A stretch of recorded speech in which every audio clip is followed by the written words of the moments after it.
உலகம் முழுவதும் உள்ள சன்லைஃப் தொலைக்காட்சி நேயர்களே, உங்கள் அனைவருக்கும் வணக்கம். இது நாட்டு மருத்துவம், நலம் தரும் மருத்துவம், எல்லோருக்கும் ஏற்ற பக்க விளைவுகள் இல்லாத பாதுகாப்பான பணச்செலவுகள் இல்லாத மருத்துவம். எளிய மருத்துவ குறிப்புகளை இந்த நிகழ்ச்சியிலே நாம் ஒவ்வொன்றாக பார்த்து பழகி பயன்பெற்று வருகின்றோம். இன்று சில மருத்துவ கருத்துக்களை நாம் தெரிந்து கொள்வோம்.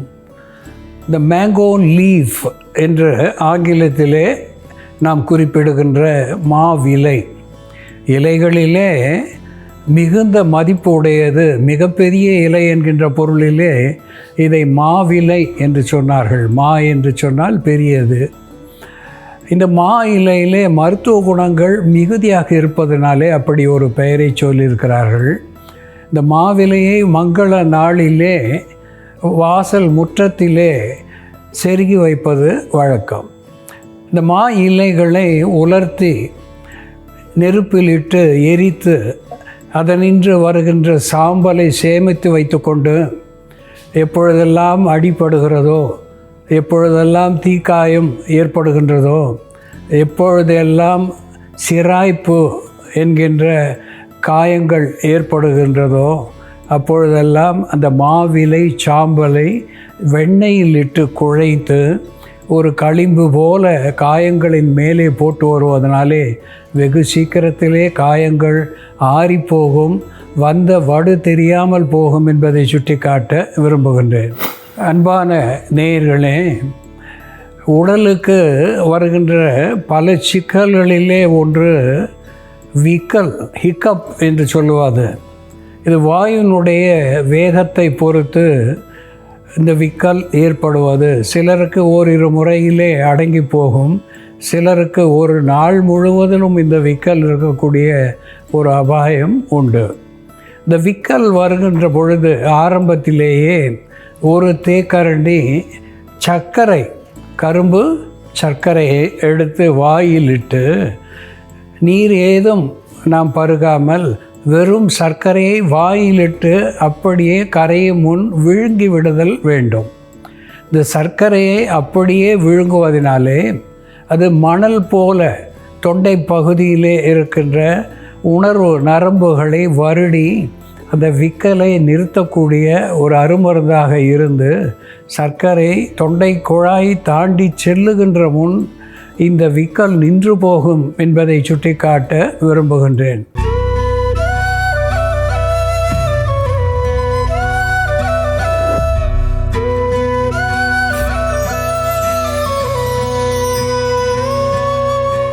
அன்பான நேயர்களே, சைனோடான் டேக்டிலான் என்று தாவர பெயராலே சொல்லப்பெறுவது பெர்முடா கிராஸ் என்று ஆங்கிலத்திலே சொல்லப்பெறுவது, அருகம்புல் என்ற தமிழ் பெயரை பெற்றிருப்பது, தூர்வா என்று வடமொழி பெயராலே குறிக்கப்பெறுவது. இந்த அருகம்புல் ஒரு அற்புதமான ஸ்டிப்டிக், அமஸ்ட்ரட்டிக் என்கின்ற மருத்துவ குணத்தை பெற்றிருக்கிறது.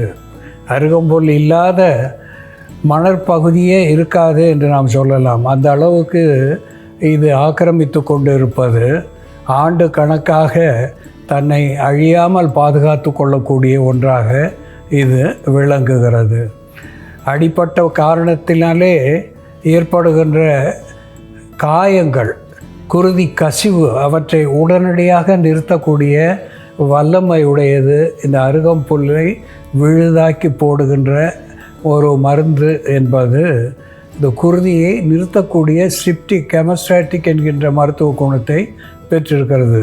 இதனுடைய சாற்றை இடித்து சாறாக்கி மெல்லிய துணியிலே வடிகட்டி இதனுடைய சாற்றை நாம் பருகுகின்ற பொழுது உள்ளே ஏற்படுகின்ற இரத்த கசிவை நிறுத்தக்கூடியதாக, உறுப்புகளிலே ஏற்படுகின்ற இரத்த கசிவை நிறுத்தக்கூடியதாக விளங்குகிறது. உடலுக்கு குளிர்ச்சி தருகிறது.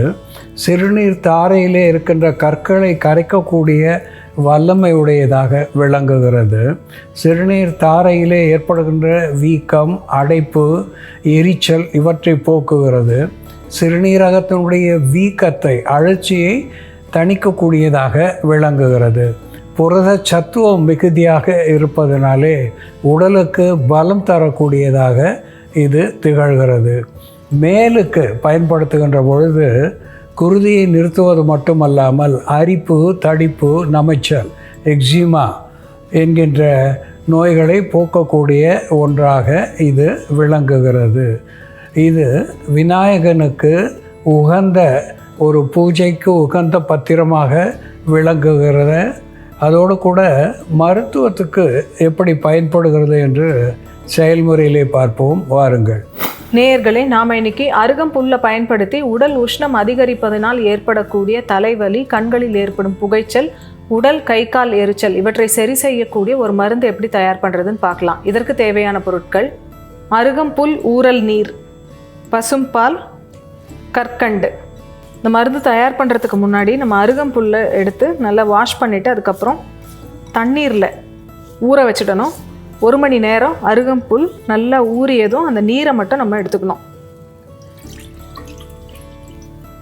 அருகம்புல் ஊற வைத்த நீர், அதோட பால், காய்ச்சிய பசும்பால், நீர் 3/4 பங்குனா பசும்பால் 1/4 பங்கு, கற்கண்டு பொடி. இது ரொம்ப நேரம் கொதிக்க விடாமல் நம்ம லேசாக சூடு பண்ணாலே போதும்.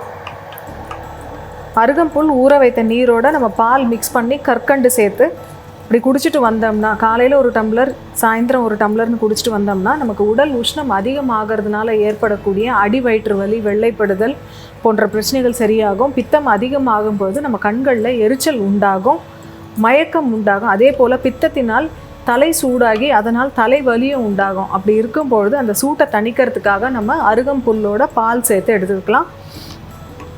அருகம்புல்லை நம்ம தோல் எரிவுக்கான மேல் பூச்சி மருந்தாகவும் பயன்படுத்தலாம். நமக்கு கை காலில் எரிச்சல் அதிகமாக இருந்ததுன்னா அருகம்புல்லை நல்லா அரைச்சிட்டு அதோட வெண்ணெய் மிக்ஸ் பண்ணி நம்ம தடவிட்டு வந்தோம்னா கை கால் எரிவு சரியாகும். அதே போல் தோலில் ஏற்படக்கூடிய சிறு சிறு கொப்புளங்கள், ரேஷஸ், இதுக்கெல்லாம் அருகம்புல்லை நம்ம கஸ்தூரி மஞ்சளோடு சேர்த்து அரைச்சி மேல் பூச்சாக பூசிட்டு வந்தோம்னா தோலில் ஏற்படக்கூடிய பூஞ்சை காளான் தொற்று, வியர்க்கூறு போன்ற பிரச்சனைகள் சரியாகும். நமக்கு கண்களில் எரிச்சல் அதிகமாக இருந்ததுன்னா அருகம்புல்லை நீரில் ஊற வச்சுட்டு அந்த நீரை கொண்டு நம்ம கண்களை கழுவிட்டு வரும்பொழுது கண்களில் இருக்கக்கூடிய எரிச்சல் கம்மியாகும். அதே போல் மூக்கில் ரத்தம் வடிதல் போன்ற பிரச்சனை இருந்ததுன்னா அருகம்புல் சாறு, நல்லா திக்கான சாறு, தண்ணி விடாமல் அருகம்புல் சாறு திக்காக எடுத்து அதை நல்லா வடிகட்டிட்டு 1 துளி அல்லது 2 துளி நம்ம மூக்கில் விடும்பொழுது மூக்கிலிருந்து வரக்கூடிய ரத்தம் கம்மியாகும். அல்லது அந்த அருகம்புல் சாறை 3 தேக்கரண்டி அளவு எடுத்து நம்ம தண்ணீரில் மிக்ஸ் பண்ணி குடித்தாலும் ரத்தம் வடிதல் கண்ட்ரோல் ஆகும். அருகம்புல் பால் இப்போ தயாராகிடுச்சு.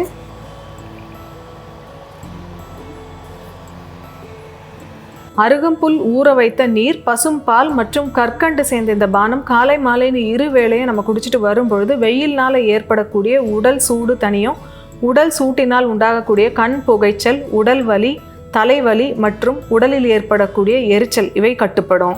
அன்பான நேயர்களே, அருகம்புல்லால் போகாத தோஷ வினையெல்லாம் அகன்று, பிணி அகன்று, தேகாதி எல்லாம் செழிக்கும் காண் என்று தேரையர் தன்னுடைய வெண்பாவிலே மருத்துவ குறிப்பை சொல்லியிருக்கிறார். தேரையர் என்னும் முனிவர் சித்தர் இப்படி சொல்லியிருக்கிறார்: போகாத தோஷ வினை எல்லாம் அகன்று, தேகாதி எல்லாம் செழிக்குமே என்று சொல்லியிருக்கிறார். தோஷ வினை என்று சொல்லுகின்ற பொழுது வாத, பித்த, சிலேத்துமம் என்று சொல்லுகின்ற காற்று, நெருப்பு, நீர் இவற்றினாலே ஏற்படுகின்ற மிகுதி அல்லது குறைபாடு. மிகினும் குறையினும் நோய் செய்யும் என்று வள்ளுவ பெருந்தகை சொன்னது போல இந்த தோஷங்கள் மிகுந்தாலும் குறைந்தாலும் நோய் செய்யும் என்பதனாலே இந்த தோஷங்களை போக்குகின்ற ஒன்றாக இந்த அருகம்புல் மருந்தாகி பயன் தருகிறது. அதோடு கூட ஈழை, இருமல் இவற்றையெல்லாம் போக்கக்கூடியதாக விளங்குகிறது என்று அகத்திய பெருமான் சொல்லியிருக்கின்றார். ஐயமோடு ஈழை, இருமல் இவற்றை இல்லாமல் செய்யக்கூடிய ஒன்றாக இது விளங்குகிறது.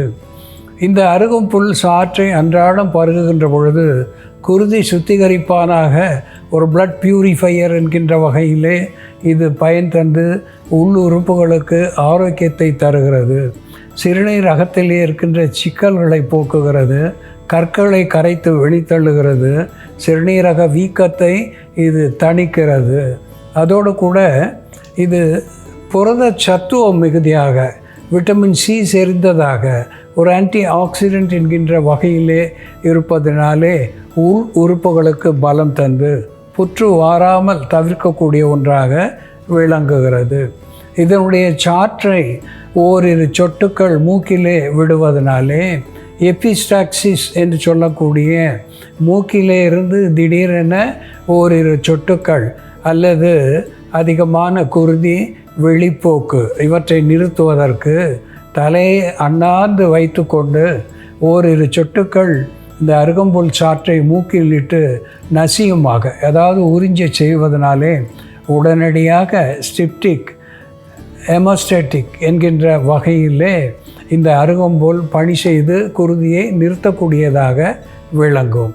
மேற்பூச்சாக பூசி வருகின்ற பொழுது எக்ஸிமா என்று சொல்லக்கூடிய நீர் வடிகின்ற கொப்புளங்கள், அரிப்பு உடைய கொப்புளங்கள், தேமல் போன்ற தோல் நோய்கள், சொரியாசிஸ் போன்ற தோல் நோய்கள் இவற்றை போக்கக்கூடிய ஒன்றாக புறமருந்தாக விளங்குகிறது. அன்பான நேயர்களே, இந்த அருகு எப்படி மருந்தாகிறது என்று நாம் பார்த்து தெரிந்து கொண்டோம். இதுபோல் வேறு ஒரு மருத்துவ குறிப்போடு நாம் மீண்டும் சந்திப்போம். நன்றி, வணக்கம்.